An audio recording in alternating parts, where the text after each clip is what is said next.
welcome to Everyone Hates Us, a podcast dedicated to the art of winning and the beautiful sport of baseball. I'm your host, Yuno Lee, joined by my co-host, Daniel Grievitz, and Colin Murphy, who celebrated his birthday this past weekend. You're not done celebrating, are you, Colin? Well, today's my actual birthday, so I yeah, didn't want to I'm not dox done. you or you want to recite your social security number into the microphone as well. I think there's enough public info on that if someone really cared, they could figure that out. Plus, I got my $1 check from was it Equifax for the credit leak way back in the day. Oh, there you go. So I just assume that information's already gone. You know what's crazy? Those leaks are always like it's like it sounds like the scariest thing in the world. And then if I dig into it, I'll find that like, oh yeah, your email address leaked. And I was like, oh yeah, that explains all the weird phishing attempts. It's like, oh your name leaked. I'm like, oh God, anything but my name. So Yeah, it always helps to like look into it a little bit more and see what actually leaked. Um, well, happy birthday, Colin. thank And you. we won't say how old you're turning again to avoid doxing you, but also to preserve your reputation. Appreciate that. Uh, We've got a great show for you today, guys. Of course, we've got your World Series preview, a little bit about the Clippers. We'll be talking about the Clippers, who will be celebrating, shall I say, the opening of their new home, the Intuit Dome in Inglewood, California.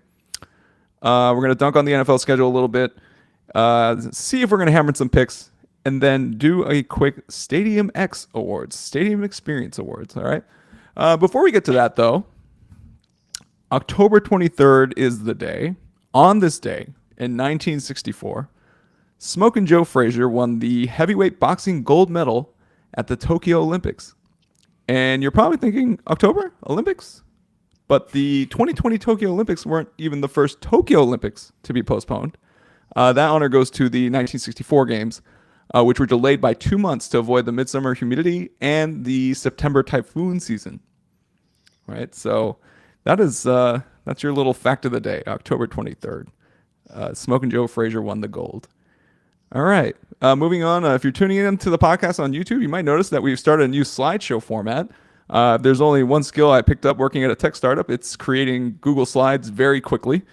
And the guys will attest that I really just like cobbled this together yesterday, but hopefully it kind of helps with like as a visual guide to kind of move things along.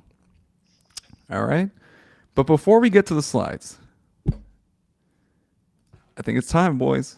Something happened last week. All right.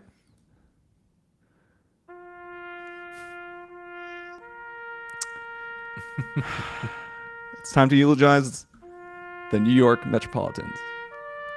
Owned by Steve Cohen, the guy who once made a $750 million cash infusion to Melvin Capital during the GameStop short squeeze. The Mets fans are all saying the same thing. It was fun. We didn't expect to be here. And that's a very Mets fan thing to say, you know. But I want to remind Mets fans that your team paid $87 million in dead money this year to players who are no longer on your team. It would make your dead money the 27th largest payroll in baseball. Okay. So I just wanted to point to the opening slides, and there was a beef. There was a little bit of beef towards the end of that series. Dan, I don't know if you remember. Andy Pages in Game 5 Oh yeah. hits a jack, right? Oh yeah. And then he kind of pimps it a little bit, you know? And then he rounds the bases as Alvarez is like fuming. He's fuming. He sees Pages coming down the third baseline to home, and he says some BS, and he gets all up in his grill. And then Andy Pages, of course, then hits another home run and does the exact same thing. And Alvarez is like, look at the scoreboard, right? Basically, he's just like, your team's down, whatever it was, like what, 12-6 or something. Francisco, look at your franchise. Look at your season. Okay, is that really the bone you want to pick? You gave up a NLCS record 46 runs to the other team, and you want to talk about scoreboard? So that kind of sums up the Mets season. I'm sure they thought it was fun. We didn't find it very amusing. We found the bullpen really fun. I thought. We found their pitching very fun, especially after the first Mania start when we saw them a second time. That was pretty fun. Other than that, I had fun. I had fun. Yeah. We just don't think the Mets actually really had that much fun. And these covers will these New York Post covers, which I gotta say, in a digital age of media, like in the digital age, right, of media, it's hard to see these kind of like print publications have these iconic statuses, like iconic places in culture. And shout out to the New York Post, man. They are the pioneer, the OG of New York sports fan doom and gloom. Like they are, I mean, nobody does it better than them. Nothing just like New York Post toxicity. It really Dude, it's the best. Look at these headlines. West Toast. Mets get scorched in a total Hollywood horror show. Looking grim with a sad guy in a grimace costume. Like, oh my gosh, this is your city's paper. That's rough. Should have gone with the grimace drinking the Modelo. Oh my gosh, he was drinking it for a while. I loved it. Oh God, let's get on to the show. All right, so okay, guys.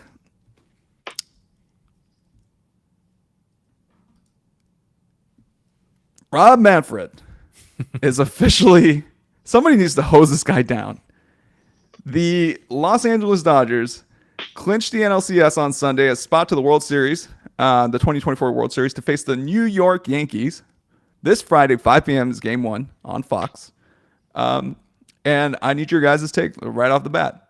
Is a Dodgers-Yankees World Series good or bad for baseball? Let's start with Murph. Okay. I mean, I don't really believe too much in like certain matchups being good or bad for the sport. I think it'll do better ratings wise just because of the star power and the markets involved. But, short of that, like I don't really kind of buy into the whole good or bad. I know there's been a lot written about this. There's a particularly, I think, disrespectful article I think I saw from, I think, a New York publication or whatever, where they basically called the Rangers win last year irrelevant. And, so stuff like that, or whatever, I think does more to harm the game than having the big markets in. Like,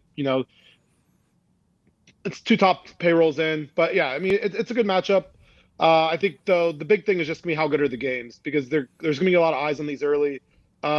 Completely honest, that NLCS was probably the most garbage 6-game series I've ever watched. Like, the percentage of time that people were up, 5+ runs, it's like a 6-game set of, Dodgers Diamondbacks, NLDS, the year before, where it's just complete one-way traffic. It just oscillated in the Mets way twice. So I think, if you're going to have a bunch of eyes on it, you're going to want the games to be close and not have, a bunch of 6-run third innings that basically kill all excitement for the next 2 hours. The baseball's boring crowd will be all up in arms that, with all the casuals who are probably going to put eyes on this series to start. So I think having some really competitive games is going to be big for that. That's going to be good for baseball, but I don't necessarily really believe in like any matchup specifically being like good or bad for a sport. It's just, it is.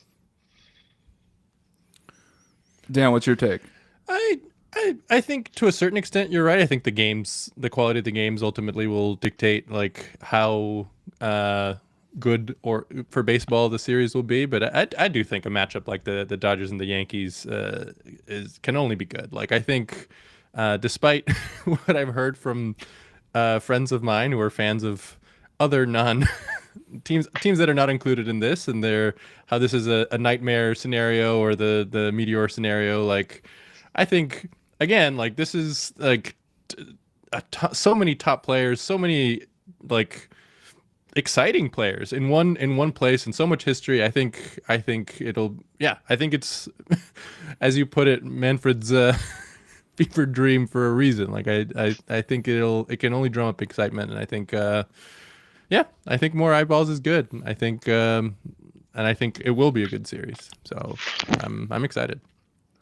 So my thing, and two things I want to touch on here, and you both make excellent points, especially about the competitiveness of the games. And that group chat was dead the entire NLCS. Like Colin had maybe 3 messages total into the group chat for an entire NLCS, and it was like, I'm Team Meteor, and that was it. Like it's just like I was like, Colin, would you like to contribute something else?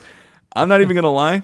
Game 1, when we pulled ahead, I saw how Senga was pitching, and I was like, oh, this is gonna be over pretty quick, provided our pitching does their job. Like, and Yoshi, fair enough, did his job. I was like, this is gonna be over pretty quick, and so I was just like, I'm sorry, was it Flaherty in game 1? Flaherty, yeah. Flaherty in game 1 was nails, and 7 shutout. yeah, I fell asleep on the couch after the the 4th inning. Literally fell asleep for like 30 minutes because I was like, I don't freaking care. Like, this game's out of hand, and we all know how bad this Mets bullpen is. Like, this Mets bullpen is bad. Okay, like, it's something that a lot of people weren't talking about. It's like, hey, you just set the NLCS record for walks. And I was like, yeah, it takes a bad pitcher to give up that many walks. They keep talking about the Dodgers plate discipline. I'm like, yeah, they're disciplined and all. Yeah, they made their ABs. These relievers did not make it hard on them. All right, like, they were bad. And I was like, this game's over. It's one of those things where you just know, like, reliever can't find a spot. They're going to have another pitching change. This game's going to drag out for, 3 hours while they, rotate through all their horrible bullpen arms. And sorry, taking a nap. So good point about the competitiveness of the games. One thing I really wanted to point out was, first of all, star power. Faces sell tickets, boys. Faces. Like Aaron Judge. It's a face that only a mother could love. But it's gonna sell tickets. The guy's great.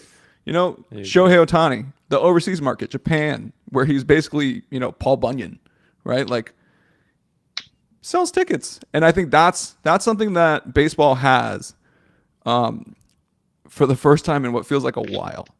It's like, they're good guys. They're super classy. I don't know if you guys saw Judge was asked about Shohei, and he was like, he's the best player in the game. And I'm like, that's high praise coming from you, buddy. You're the best batter in the game. So, they're super classy. They don't have that mean streak like Harper does. Like, Harper's got a little bit of that edge to him. These two guys have no edge whatsoever. They're just completely just rounded off corners, and they're the faces. It's the 2 best players in baseball, and maybe this is kind of like a generation shift. Like, people watched the Bulls for MJ. There's people watch the Packers for Favre. Definitely Favre, but not Rodgers. Sorry, guys. They watch for Favre, right? Like, and this little town in Green Bay, got a huge worldwide fan base because their quarterback is freaking exciting as hell to watch, dude. That guy can sling it. That's kind of what sells and boosts a league's profile, right? And that's what you're getting here. Is you have Japanese, super respectful, once in a lifetime player, and then you have classic Yankees, best slugger in the league, hits every ball, is just awesome. You have that star power, and so you have that kind of colliding. And I think that's ultimately what's going to drive the sales for these games. Is a lot of people who don't really watch baseball, who think baseball is boring, who probably haven't watched the game since they were a kid, might tune into a game or two. I keep hearing about people from Europe getting into baseball, which is pretty funny. I'm from Spain, and this is my first time watching a baseball game. I'm like, what brought you here? And they're like, Shohei Ohtani. And I'm like, really? He's Japanese. He ain't Spanish. But that's how big the game is getting, and that's how a game grows. So I think ultimately it's good for baseball. I think that's the call there. But you two make great points. I can't fall asleep on my couch during this World Series, or else everybody else is going to fall asleep on the couch. Okay. Well, let's move on to the opponents. Here we go. And I got, of course, the John Sterling. The Yankees win! The Yankees are in.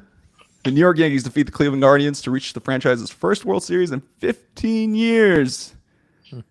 They do so as a slight underdog, plus 105. Fellas, are the Yankees really the underdogs in this series? And Dan, let's start with you. No, I think it's I kind of feel like a toss up going in. Like I do, like I think the Dodgers are going to win.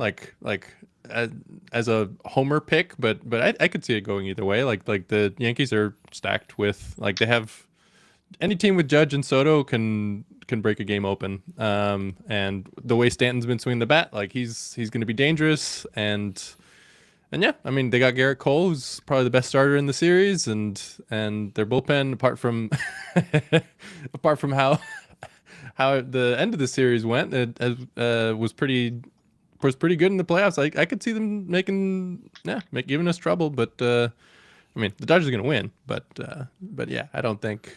I don't I don't gamble on sports, but I understand plus 105 is very close to toss up. So yeah, I mean, that seems about fair. But Murph, I know the Meteor is the real underdog here, but Meteor, yeah. You gotta have your long shot. But no, I mean, I think I looked it up right before we came in. The implied odds are around 54%.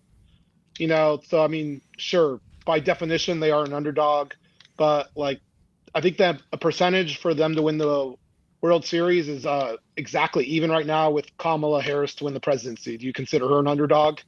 Like, so I think it's just one of those things where I think you're splitting hairs in what's really a coin flip.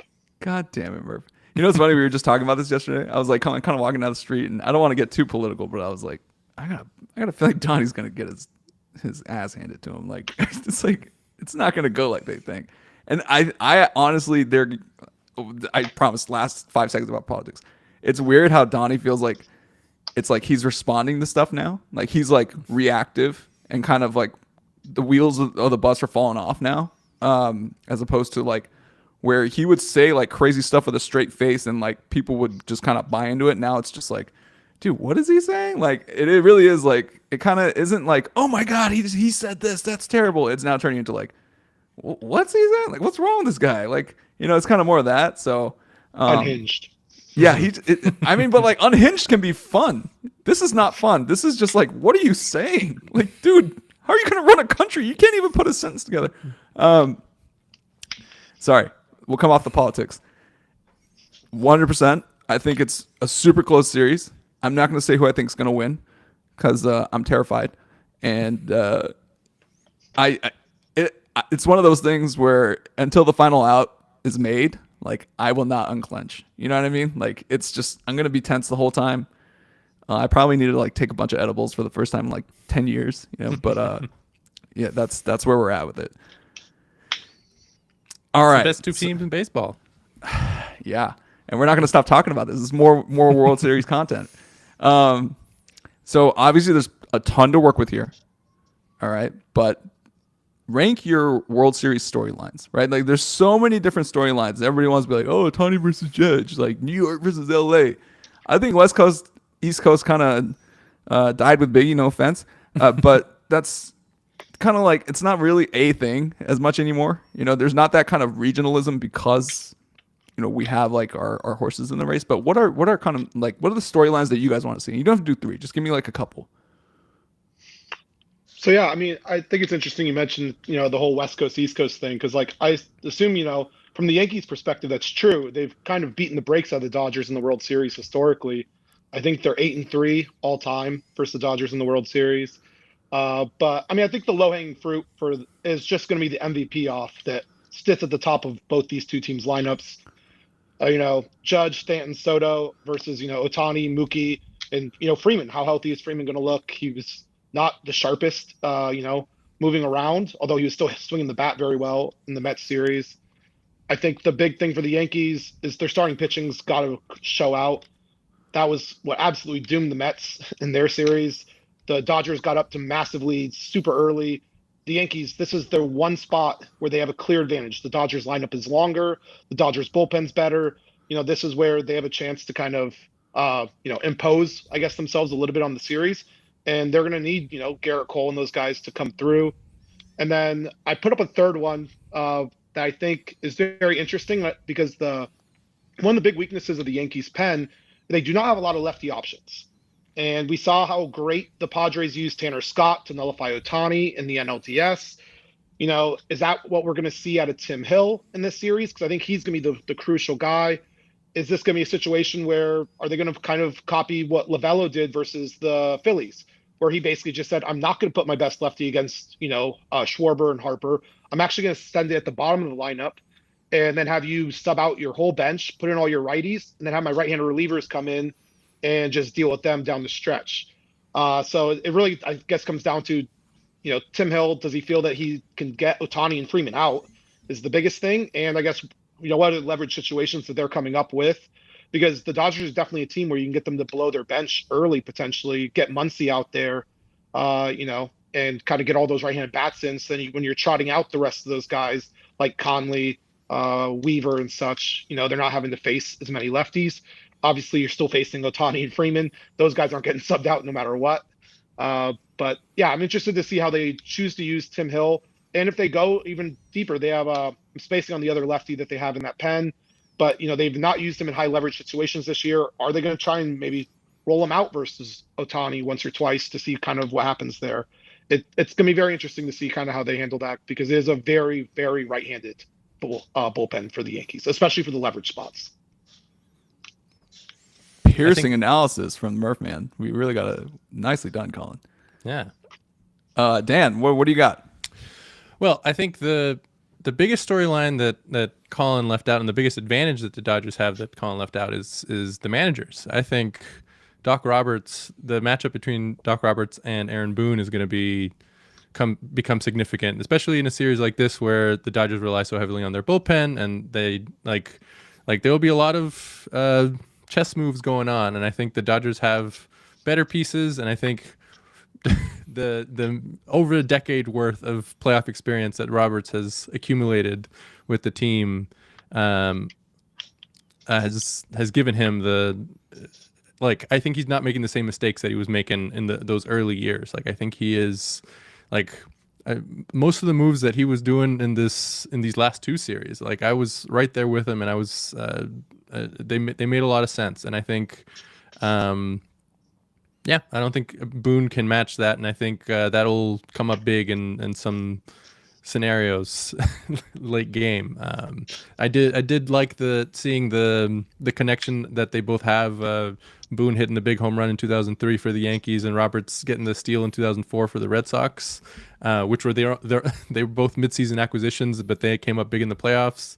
But I think that'll be a big one ultimately. But yeah, it's hard to get away from the stars. The stars are so bright in this series. I think, despite it being talked about, Shohei and Ohtani and Betts and Soto and all these superstars will have to come into play. But yeah, I think, like Colin said, I think the Dodgers lineup is a lot longer. I think we can get a lot more stuff out of a guy like Tommy Edman, who was another deadline acquisition, but we haven't had him by the end of the series as the cleanup hitter. I think he will continue to come up with big hits. I think Kike will continue to come up with big hits, and yeah, it should be good. One thing I'd also like to throw out there is the true winner of this series is Taylor Trammell. I always enjoy when we have these situations. Back with when it was Giants Rangers, it was, I think, Benji Molina. But always got to love it when there's a player out there that's getting a ring no matter who wins. So shout out to you, Taylor Trammell. You're a winner. You're going to be a World Series champion. It's 7 at-bats this year. We're also trying to go for the 5th straight year that a Will Smith wins the World Series, because Will Smith won in 2020, and then Will Smith, the pitcher, who Will Smith, the batter, hit a big home run off of in the 2020 playoffs, won in 2020, 2021, 2022, and 2023. So we gotta keep the Will Smith streak going. That is a crazy stat. I didn't even realize Will Smith, the pitcher, had moved teams and stuff. Funny thing. Just aside, college loyalties. Booney is a good old SC boy, and Doc is a UCLA guy. So we've got that as well. One interesting thing. Jazz Chisholm Jr. is swinging an absolute sausage right now. This guy is batting 155. He is awful. You want to talk about deadline acquisitions that are not panning out right now? You're saying that those first couple games where he hit a bunch of home runs was just a flash in the pan? And It's crazy. It's almost like that's the case because holy mackerel, this guy. He had a 449 OPS in the ALCS and not much better 521 OPS in the ALDS against the Royals. And then the other thing to watch out for, which I know Yankees fans are definitely kind of clenching about, is the two plans. The base running errors. The Yankees have had some pretty horrible base running. Like if you got a rally going against the Dodgers, like you got to strike while the iron's hot because if the bullpen comes in, they can cool it down real quick. There's a team that demonstrated that they could get out of jams. And if you're just giving up free runs or you're going to give up free outs, like not a good situation to be in. So I know Jeter mentioned it on the post-game show for the NLCS. He's like, we got to fix the base running if we want to have any chance of winning a World Series. And I was like, yeah, you do. Like, this is pretty embarrassing. I also enjoyed them using Anthony Rizzo as a defensive sub in Game 4, and he committed 2 errors. I think only one was charged, though, but it's like instantly just all the levers pulling just aren't working out there. So that was kind of a funny one. And then the other thing I enjoy, especially with this Yankees lineup, is just thinking of all those old school meatheads or whatever, looking at that Yankees lineup, and you have, Judge, Soto, Stanton. You know who's batting cleanup? Good old Jazz and that little sausage he's swinging. Oh man, it is something that we've talked about all year. Like that, like the top of that lineup is crazy, but it drops off quick. And if Stanton hadn't woken up in the playoffs, that would be even more rough. But yeah, I mean Stanton changes things for sure. Like that, having 3 batters going like that makes a difference. For both of you fellas, if Stanton, let's say bats like a Colin, you're on a podcast. If Stanton bats like above a 1,000 OPS for the World Series and for the playoffs, is this contract worth it? Are you like okay with it? Because I mean, guys, we're talking about an all-time like Russell Westbrook hasn't had a contract this atrocious. Like it's pretty bad. Like it goes on forever. And the worst part is he opted in. He was like, "Oh yeah, no, definitely." Like what? I'm gonna leave money on the table. Like, do the Yankee fans forgive his contract, or will they forget next year when it comes up again and they realize just paying him like $35 million?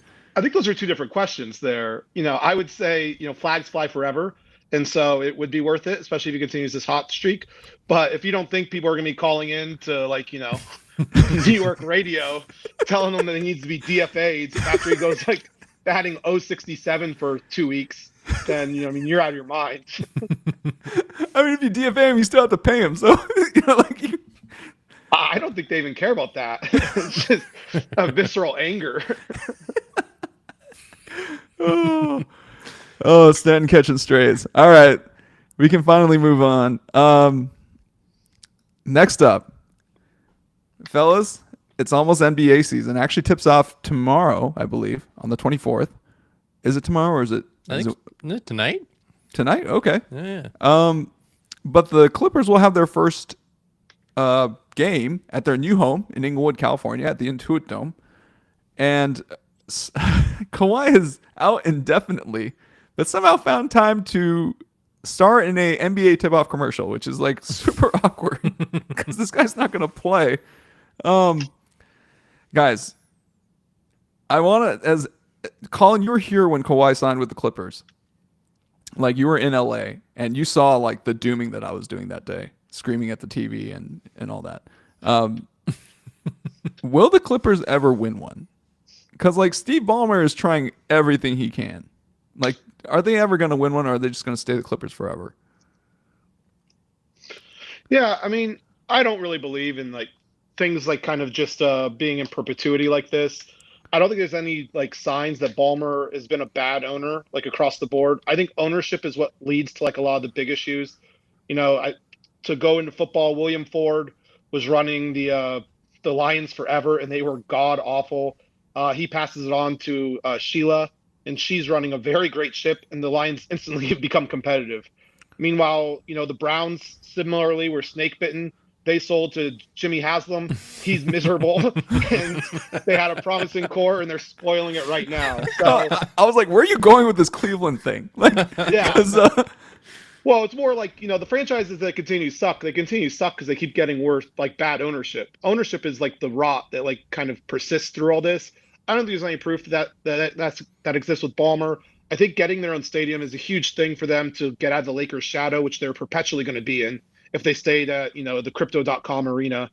But so I think it was good for them to do that. Also, yes, things haven't really panned out for them, but every team in the league, would have taken Kawhi. It's not like even his injuries were ever like Clippers being snake bitten or anything.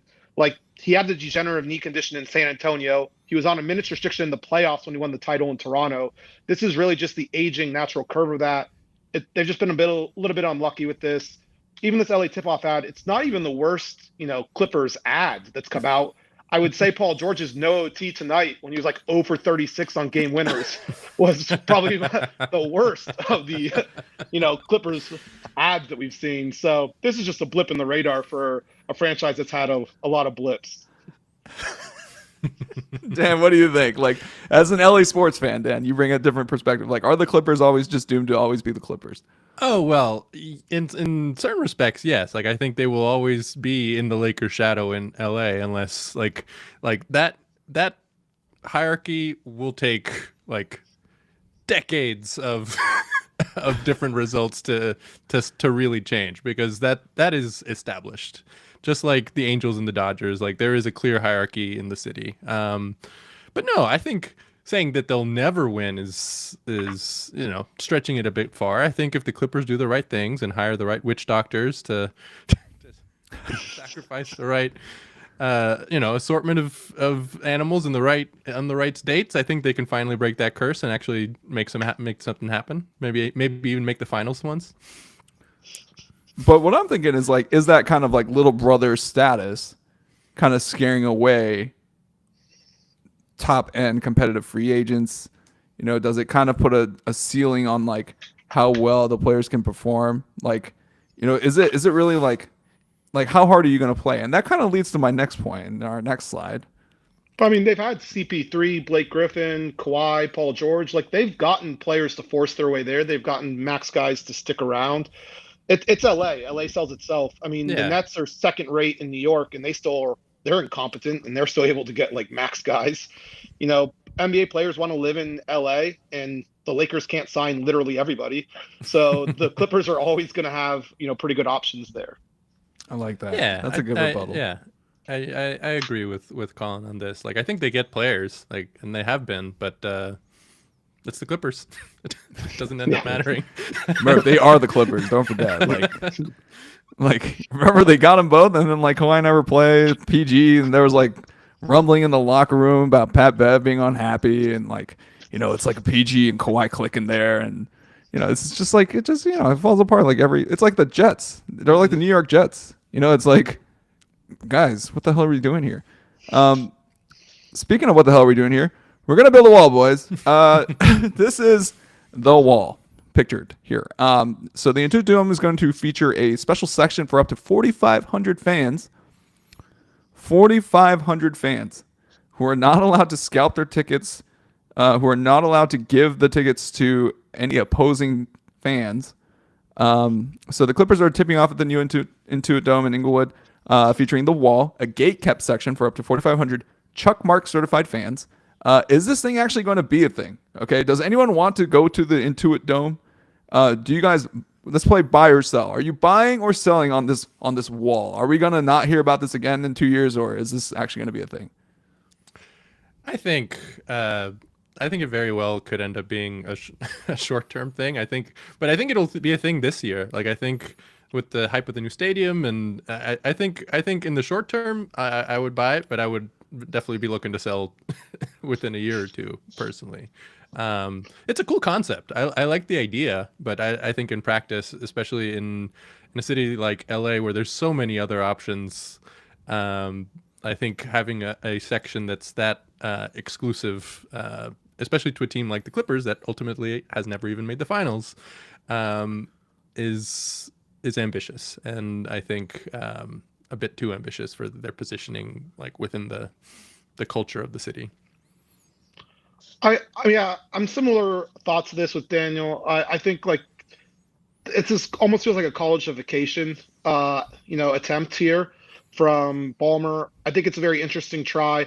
I just don't think the NBA fandom is really going to work with this.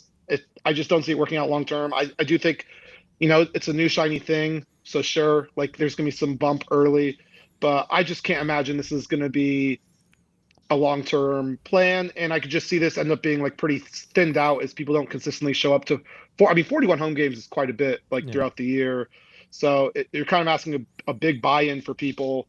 And yeah, I don't think NBA fandom is college fandom. I think it's a good attempt to try and rowdy up a stadium, but ultimately I can't see it working. So I went through the process of becoming Chuck Mark certified, at least to an extent. Okay. It got to a point where they're asking questions about like, when is Chuck the Condor's birthday? And I'm like, these are easily Googleable. So, okay. And then I got to the bottom. They're like, send us a picture of you wearing Clippers gear. And I was like, I don't think you can find 4,500 people in the state who are going to send a photo of them wearing Clippers gear to sit in the section whose only major benefit is that you get hot dogs for $5. I don't really buy on this. It's a tough sell, and I'm sorry, Chuck. You're a great mascot, Chuck the Condor. I think you represent a new dawn of the Clipper franchise. This is like, I believe this is post Sterling. This is like one of the first Ballmer moves, right? This is like 2016. So, yeah, that's great. But 4,500 people are gonna take a photo and submit it wearing Clipper gear. Like, I know people who won't like wear Clipper gear on Instagram. All right, like that's. I remember back in high school, there was like the one guy who was a Clippers fan, and like that was his thing. Like literally everyone else was Lakers fans. We had a coworker who was a Clipper fan, and we couldn't believe it. We were just like, "What's wrong with this guy?" Like it was so weird. It was just like, dude, why the Clippers? Like, you're a basketball fan. Why would you do this to yourself? But speaking of the Clippers, like lack of brand reach, I had no idea who the Chuck in question was, and when you put the slide up first, I thought it was a typo. Don't worry, don't worry. I had no idea either until I did some digging. I found out yesterday who Chuck the Condor was. And love a good condor. It's a cool animal to have the mascot. Had no idea. I don't think I've seen a picture. Last thing about this place, though, I heard there's 1,400 toilets in there. Like 1,400 toilets. That's nice. That is like a lot. Capacity is 18,000. 1,400 toilets. Oh, I'm sure it's going to be a great stadium. Ballmer's like, and I love how that they designed it. And I believe one of the CFO of the stadium or something like that arena said basically, if you're out of your seat walking around the concourse, we failed. Like, we're going to keep you in the seats and cheering. And I was like, I love that. I love that idea. Good luck getting that to happen with your team. But I mean, it looks amazing. And like, they're going to have fans from Manhattan Beach. Like, it's all on the west side. So all the like frou-frou neighborhoods, like MB, Santa Monica, like, where I live, out on the west in Culver City, like, these people are going to be super like jazzed about going to the stadium for the first time. And so maybe this thing can work, guys. I don't know.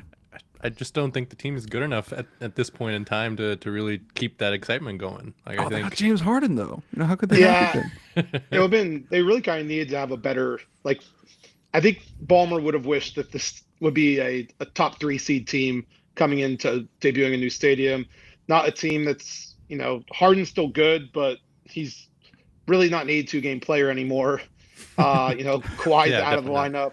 It's just tough. I think they're going to be up and down all season. And I think it's going to lead to frustration. I think it's going to be tough to keep that momentum going from a Clippers point of view.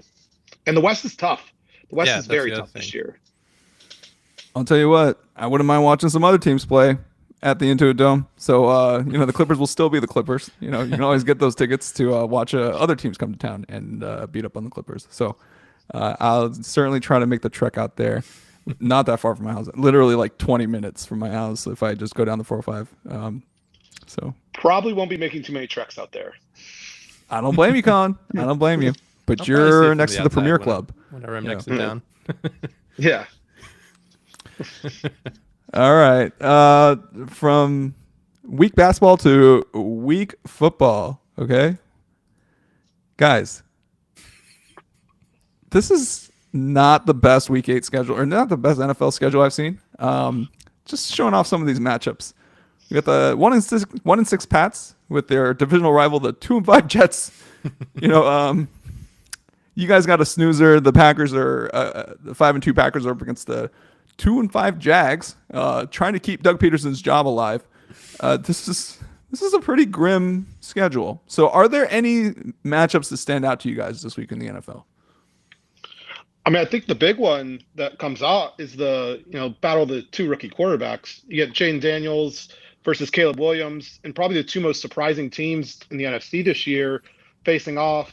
I mean, I think that's the clear-cut marquee matchup of this weekend. I think there are 2 other interesting ones. Eagles Bengals. I think as Bengals are starting to come around a little bit. Eagles have been up and down. I think that's going to be a very fun game where the fan base of whoever loses that is going to kind of go into a little bit of a freak out mode. And speaking of that, Cowboys Niners really starting to feel like those are probably, we said Commanders Bears were the 2 most surprising teams in the NFC. These are the 2 most disappointing teams in the NFC. I think if you're the Niners, you lose this one. Now you've lost the head-to-head with the Cowboys for a potential playoff spot. You don't have the head-to-head with the Vikings already. Things are starting to look a little rough when you're trying to talk about who those 3 wildcard teams are going to be. Cowboys, similar. You're going to be clear-cut third in your division at the end of this. You've lost the head-to-head to the Niners. And, I mean, Jerry Jones is already out ranting on, news radio about the quarterback and the hosts not treating them fairly and all sorts of things. Like that Mike McCarthy hot seat is going to be boiling if they don't get one this week. This is really – the Niners are banged up. If the Cowboys are going to be anything this year, you'd think they got to make a move, like this week. But am I the only one who feels like that Niners-Dallas matchup is like not that competitive? Like the Niners clearly, like Debo was out, like he's probably coming back this week. That team is still. I'm sorry. Ayuk's out. Ayuk's out for the year, but like I mean, the Cowboys have been stinking it up, right? Like this is not a average bad Cowboys team. This is a specially bad Cowboys team. Like it's as an Eagles fan who revels in this kind of stuff. If my team wasn't so damn mediocre ourselves, I would be reveling in this. But I just don't see that as a competitive matchup. I'm just like San Francisco's taking that easy. I mean, they're banged up. They just blew that game to the Cardinals, which was really bad. They had a pretty large lead in the fourth quarter. This isn't the Niners of like the previous years. Like this is a banged up team that's just trying to get by and banged up banks team that as was many already wins playing pretty mediocre themselves. Yeah, exactly. Yeah, Purdy had himself a pretty rough one last week against the Chiefs, but I think he bounces back. I think they end up dog walking the Cowboys, but that might be the Eagle fan speaking. So I also had a couple games scheduled on my list here. What do you got? Well, first off, I'm the first one that I highlighted was also Bears Commies, but only if Jane Daniels plays, which I'm very concerned about. Having Jane Daniels as my starting quarterback in both my fantasy leagues, I'm very focused on that. But if he plays, that'll be a really fun game. I think Falcons Bucks will be fun. I think a classic NFC South rock fight is always fun to tune into. They're both 4-3. They're both sort of banged up, but yeah, I mean, Monday was tough with Godwin and Evans going down. Yeah. But Baker Mayfield keeps it interesting, and the Falcons sort of play down or up to most of their opponents. So I think it'll be a fun game. And I also had the new look Bills and the Seahawks playing each other. Both are above 500. Both are pretty solid teams. And I want to see more of how that the Amari Cooper offense looks. Like I think it'll really open up, and yeah, I'll probably catch a good chunk of that one. All right, well, you guys are disproving me. I criticize the schedule, but you guys have some good picks in there. As a Caleb Williams quarterback drafter in both of my leagues, I am in deep trouble. I think fantasy football is overrated and a dumb sport, and it's not a sport, and I think it's a stupid game. I'm just kidding. Caleb's kind of turning a corner. It's kind of cool to see, but yeah, those are some great matchups actually. And so, way to save the NFL there, guys. Way to stump for the Shield. They needed the help. Yeah, back the Shield, baby. Good God. All right, we're running short on time, but like, okay, let's do it real quick. Who are your like locks for who's gonna get a win this week? Let's just call it who's gonna get a win this week. I call it hammer time. Just name one team that's for sure gonna win this week. Could be anywhere. I like the Broncos beating a clearly given up Panthers team. I just heard a report that Andy Dalton was apparently in a car accident with his family. Oh, no. Things are just not. It seems like everyone's fine, so Okay. it's not a really big thing. But it's just nothing is going right for Carolina. Broncos are actually a little feisty right now, and the Panthers look like they've just quit, which is embarrassing to say in October, but they look like they're just done playing football. It's not even cold yet, guys. Like, Yeah. I mean, Jaden Daniels went out in the first quarter, and then the Commies still beat him 40-7. It was Hey, Marigoda was out doing how about you, Dan? Who's your hammer it?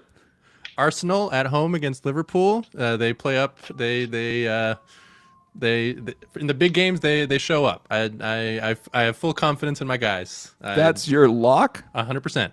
You okay? Well, Colin did his homework.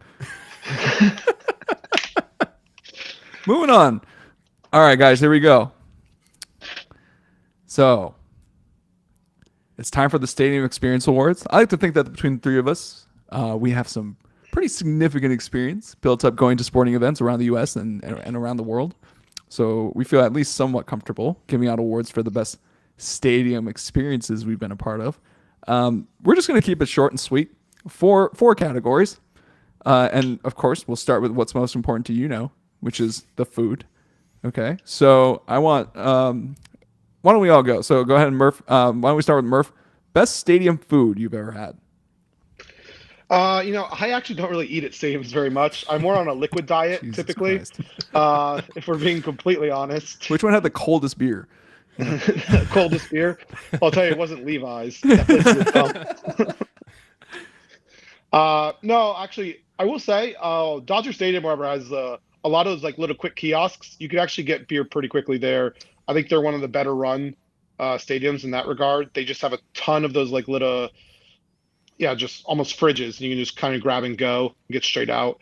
But yeah, I wouldn't necessarily say there's anything super special. It's kind of just like a bodega thing where you just grab and just like kind of walk off. But yeah, I don't really eat at stadiums. It's like very expensive, and so I just intentionally try to avoid it. Con. Jesus. All right, Dan. Best stadium food. Best stadium food. I always go back to Camden Yards whenever this comes up. The seafood there. I had actually pulled up the picture real quick. I had this really great sandwich with like a full crab that was just fried, and it was really good. My mom still talks about it. If you want to send it to me, I can put that picture up on the slide right now. Okay, let's see. Let's take a look at this crab thing. Oh, there you are. All right. Watch me reveal all my text messages too. This is actually, it's not, I don't know how to have this photo as well, but it does look good. The photos. I could see it. I don't know if it's photogenic. I'm gonna have to go through all that. It was good. trouble. It was delicious. Yeah. It looks delicious. So this is a fried crab sandwich. Yeah. Oof. Yeah. I assume Whole Maryland crab. blue crab. Yeah. Well, this was looking at the timestamp here. It was August 15th, 2015 when I had this, so I don't remember the details, but I remember that it was a crab in a sandwich, and it was good. That sounds pretty good.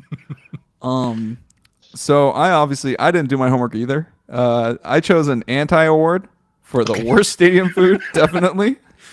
And it's Dodger Stadium. I'm sorry. Like, I've been there so many times.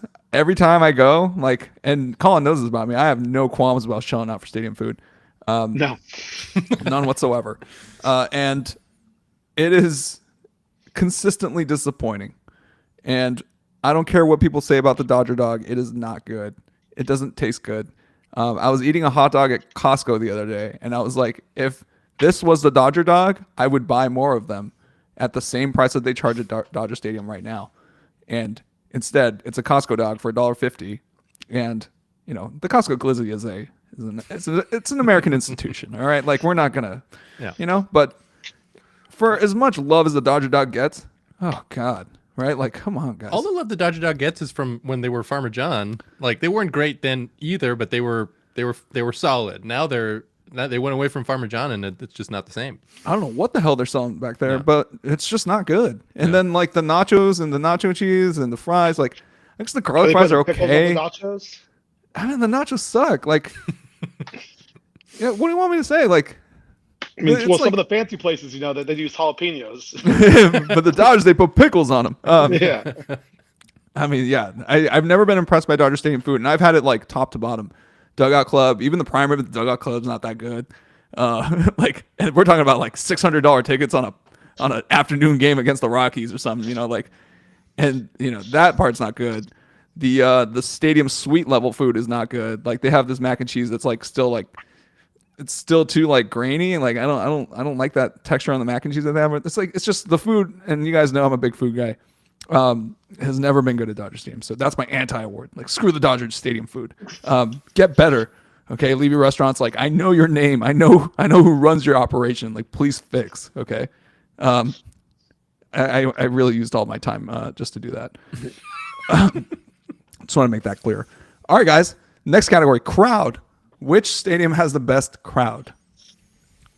The one I liked the best, and this is just top of mind because I was at the Georgia Texas game the other day. It's my first time at DK Royal Stadium, and I'll just say it honestly does not really hold a candle to Camp Randall out in Madison, University of Wisconsin. That place was rocking, and the jump around thing also to start at the end of the third quarter. It's iconic. It's a great vibe. It's a great experience. That one's definitely probably my favorite. If we're sticking to baseball only, I will say Citizens Bank Park, when like the Phillies really get into it. Like, that's a very good baseball crowd. That's definitely my favorite baseball stadium I've been to, as far as if you're only doing crowd, nothing else. Like, everything that they do, especially with the lights and everything, it's a great production. The fans are super into it. They're super loud. Those would probably be, you know, if I'm picking football, picking baseball, those would be my top two. Dan?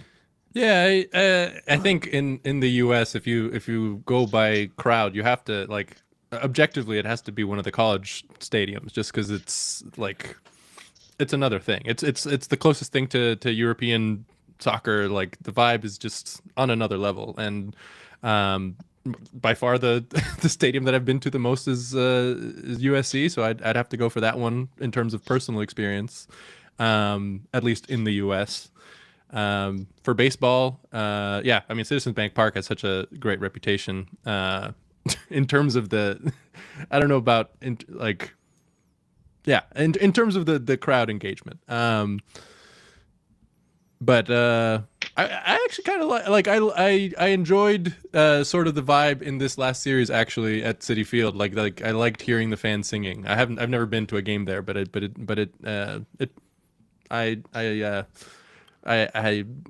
would like to give them some respect for that.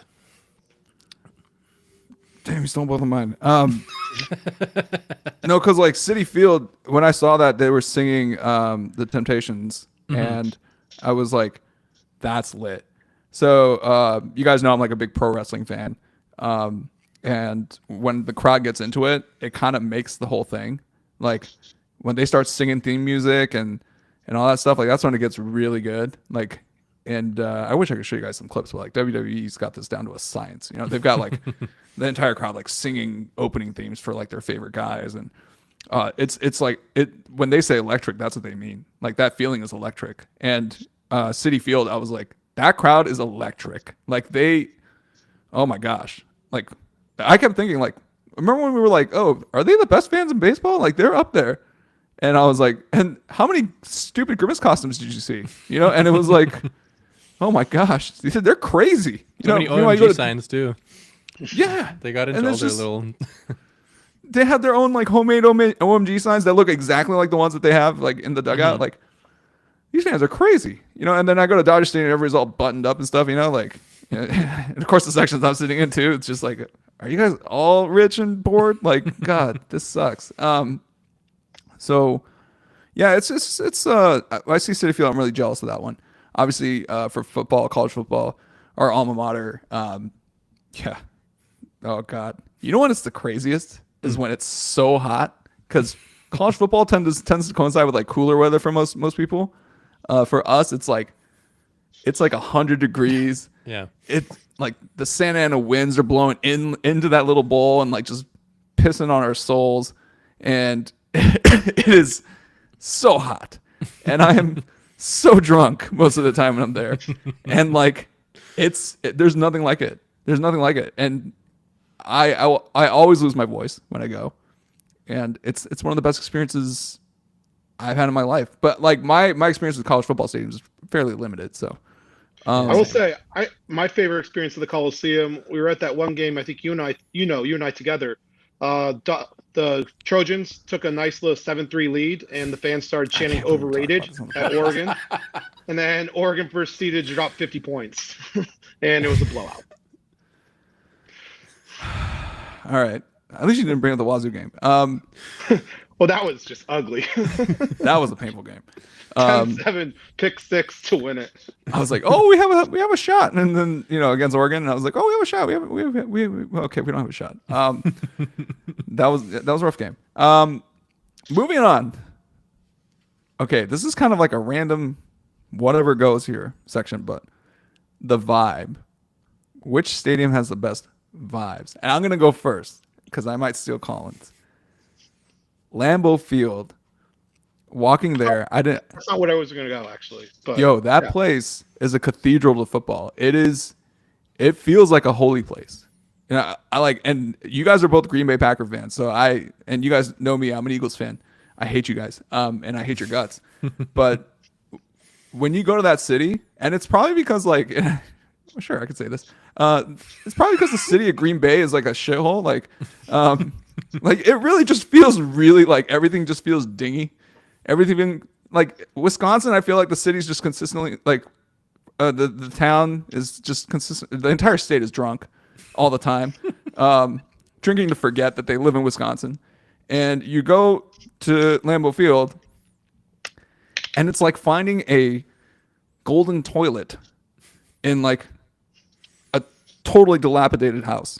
It's just like everything else around it like sucks. It just looks dark and depressing and snowy and like people are drinking inside. But then you go to Lambeau and it's like, oh, and like you can hear the chorus like while you're walking towards it. It is so clean. The inside is like it's beautiful. It's huge, and it just feels like, man, if you like football, you need to come here at least once. Like this is like, it's a vibe. Okay, like that vibe to me, it was like what I was thinking of when I was thinking of this category. I was like, I don't know any other place that makes me feel that way. I imagine like Cooperstown might do that for some people. For me, it's just Lambeau is, and really I know Canton, Ohio, but it's like no, it should be in Green Bay. Like it's that vibe is just like this city worships football, doesn't give a flying F about anything else. Like anything else. Okay, like anything else. All right, like so it was one of the coolest experiences. We went there for Murph's bachelor party. And I couldn't even go to the game. I was just taking in the stadium, and I just like felt like this is a cathedral to gridiron football. Just a great feeling. So just want to throw that out there. You guys, Dan. Well, going off of what you said, I had my most similar experience to that was going to catch a game at Wrigley. Like at Wrigley, the oldest baseball stadium still being used is in the majors is similar to that. Like it felt unlike any other stadium that I've watched a game at. It feels like you can feel the history. You can feel like I don't know. I had the hat. I had the Wrigley Field hat last week up in my little background here, but I've been switching them out every week. But yeah, it just has an entirely different vibe, and it feels like you can feel the 120 years of history. I don't remember exactly what year they opened, but it feels similar to what you were saying with Green Bay. No other stadium has made me feel that connected to like the just enormity of the history of baseball than catching a game in there. And it was a fun game. The first one that I went to as well. It was Dodgers Cubs. Zach Greinke. Like I think we went to extra innings. Anyways, that added to the experience. But yeah, I'm excited to catch more games there in the new season. I mean, but the north side of Chicago is not a shithole like Green Bay, you know. So you guys are making me feel a little rough here because I went a totally different tack with this question. I stuck with baseball though. But are we going fastest beers again? Like, yeah. No, actually, I picked Coors. Nice. I do like Coors. Cool. What's it called? You know, everyone gives the Rockies ownership a lot of problem. A lot of stick sometimes, but they create a great fun environment. Like their game day experience is top notch, especially middle of summer. Yes, at times it feels like you're kind of at a brewery that happens to have a baseball game going on behind it. Mm-hmm. Especially their whole right field, which I'm pretty sure is just an open bar that people just flood. But no, you're up in the mountains. The views are great. The temperature is almost always great. You know, and there's just got such a lively kind of bumping area around it. And I think the impressive part to me is that the Rockies are normally pretty bad. So like the fact that they're able to create like a vibe with a team that, you know, they've never even won the division, I think is like quite impressive. Like you're talking about every like other, you know, teams. We were talking about the Clippers even trying to carve out a new identity for themselves. They haven't had a lot of historical success.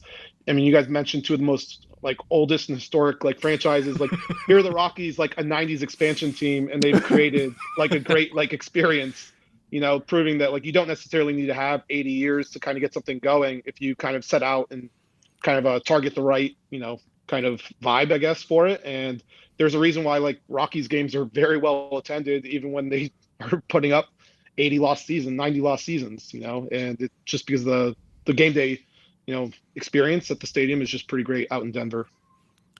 Dude. Yeah, of course it's a stadium named after beer, Colin. And of course you mentioned the open bar. Well, a lot of the stadiums are named after beers. That's, you know, there's Busch, really Miller, Great American Ballpark. Is that? That's probably a lager somewhere. No, I love the direction you went in with it, Colin. That's like I've always wanted to go. And like when we were closing out the season, like was I texting you guys and I was like, hey guys, actually thinking about doing this. So because I thought Shohei might go for the 55-55 or the 60-60. So I was like, should I try to go? Yeah, I have to make it out there. And you know, honorable mention to Dodgers top deck, where you can kind of see the entire downtown LA skyline if you just turn around. And if you look forward, it's the San Gabriel Mountains. You know, like I highly recommend, like if you want just like a chill experience for pretty cheap, like top deck's pretty affordable still. I always said top deck. I love top deck. Great spot, you know, and it's just like, just go on like a day after it rained or something, because then you get really like, you know, it clears out all the like the smog and the soot and whatever, and you can just see like clear lights for the skyline. The San Gabriel Mountains look like they were carved, like painted there. You know, it looks amazing. So shout out to Dodger Stadium, obviously, but yeah, I've always wanted to go to the Rockies stadium and just see what that's all about. And I think Murph was the one who mentioned like it's like an open bar in right field, so like definitely like those tickets are going to be sold out, but the rest of them probably. Yeah. Last one, accessibility. So this is like kind of the actual stadium experience, right? It's just like, how do you get there? How do you get out? Can you use a bathroom? Like, what is it like? Accessible? What's the overall convenience factor of going to the park, and what's the experience like? And so what do you guys like? Dan, what's like the most accessible ballpark for you? Man, I don't know. This one was the ones that were up here the toughest sort of to understand the question for me. Mm-hmm. I don't know. I like a stadium that has public transit right there, which I don't know, like Yankee Stadium comes to mind, Wrigley, the White Sox Stadium here again, the rate. I mean, it's right by That's the Metro not what stop. I've heard it being called, but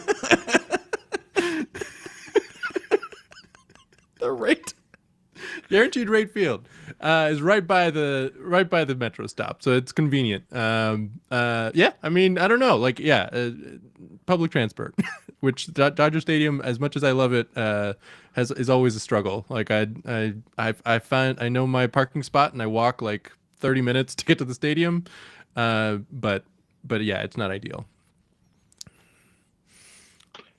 Murph? Yeah, I wore just was going to go negative on this one and just kind of bash California stadiums in general. Dodger Stadium, obviously, disaster. I think it's well documented.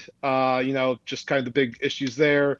The people are trying to shut down the gondola now because NIMBYs are going to NIMBY, and it's just nothing's getting good coming out of there. But Dodger Stadium's not the only bad stadium in California because Qualcomm was also an abject disaster. Anyone who's ever went to a Chargers game back in the day there remembers like spending 3 hours gridlock stuck in there because they have like 2 exits from the parking lot. Thankfully, only San Diego State plays there, and no one watches them. And the other one I'd like to throw out is Levi's, the Niners Stadium, which if you actually are in San Francisco, you can take 3 different metro companies to get to the public transit to the stadium. You can take the BART to the Caltrain to the VTA, and that will drop you off right at the stadium. Totally perfect. Makes a ton of sense. You're also nowhere near San Francisco. The Santa Clara 49ers. Yeah. 3 different companies, metros that you have to use to get from San Francisco to the San Francisco 49ers Stadium. If that sounds insane, that's California stadium logic, apparently. So, yeah. Qualcomm, dude. Oh my. Dan, have you been to like a Chargers game or like Holiday Bowl? No. I remember I went to a USC Holiday Bowl game. I just remember being like, who the F plays at this effing stadium?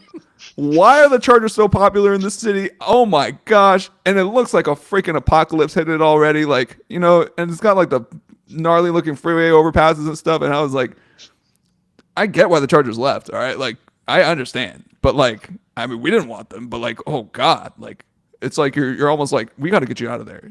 They're almost like refugees because that stadium was terrible. It's wild because Petco is in such a great spot and just makes a ton of sense. And then Qualcomm is just I don't know, just wild. It is godforsaken. That was the word that came to mind when I went to Qualcomm. And I was with a wonderful family, one of my friends, MZ. Marianne, you know Marianne. And we were down there in SD, and then lovely family, lovely part of town. San Diego's great. And then we go to Qualcomm, and it's just dun dun dun. You just feel it. It's like oh God, where are we, guys? And so that was a really weird experience for me. I did not love Qualcomm. I will say, I did the same thing as Murph, where I did an anti-award, and it actually goes to the Rose Bowl for UCLA games. That is the worst. That is the single worst college football situation. Has to be America. Has to be. I don't know. The Hurricanes have something very similar. Do they have to take a bus from one side of town to the other side of town? Well, it's Miami, so it's shorter. But I think, yeah, because I think they're in actually Miami, and the stadium's in Miami Gardens. Okay, so for our listeners, for reference, okay, I live really close to UCLA. Mm-hmm. Colin lives where the Rose Bowl is. I don't make that drive out without planning a day in advance. Hey guys, I'm heading out there. Let's get lunch while I'm out there, because it's gonna take a while. Okay, to get from West LA to Pasadena. The fact that literally in between these two distances, in between these two locations, sorry, right smack dab in the middle is USC, is insane to me. You have to drive on a bus. You have to ride a bus across town, through literal valleys and mountains to get to your stadium, which is on the clear other side of town. Okay, it sucks. That is the worst accessibility. It's it just disincentivizes UCLA football fanhood. It seriously does. What student in their right mind at a competitive college is going to be oh yeah, I'm going to get on a bus on a Saturday. Cheer for my football team. What the hell? Dude, if you can't get up on a bus early to go to UCLA Rutgers, then what type of fan are you? You know what I'm saying? Meanwhile, Poly is on campus. Poly Pavilion is on campus practically. So I don't get that at And all. meanwhile, you and I, we would just walk to the game. Yeah, we Yeah. kick the flagpole and then just well- walk across the street. What you guys missed is because I go to the Rose Bowl a lot, and what you guys really missed though is just watching everyone get really impatient trying to get out of that parking lot, even on the golf course. Oh, And God. people high centering their cars in the sand trap, making their day from bad to just shambolic. Just so much worse. So much worse. And it's probably an SC fan too if it's the Rose Bowl. So those are always pretty great. Yeah, my heart goes out to UCLA football fans because like that sucks. If you're a UCLA football fan and you go to the games, like you're a for real fan, like because holy hell, it is so far from the school. Yeah, so that's my accessibility no. And then my surprising accessibility honorable mention, the Angels. The Angels, dude. Have you guys ever been to Angel Stadium? Yeah. It is one of the most Twice. straightforward parking lot stadium, back to the parking lot, go home experiences I have ever had. And it makes the Dodgers look so bad. We're just like, oh yeah, I got in my car and I just left. And it took me 5 minutes. Wow, that's crazy. And It it's was- maybe because they don't have any fans, but yeah. No, they do what the Phillies did, or Philly in general, where they have like that and the Honda Center are like right next to each other, and they're like you're right next to all the freeways, so like it's just easy in, easy out. If you're gonna have a car stadium, that's like how most people designed to do it. Yeah. So, like I don't know why Qualcomm and some of these others like they did like the opposite. But Qualcomm is like yeah.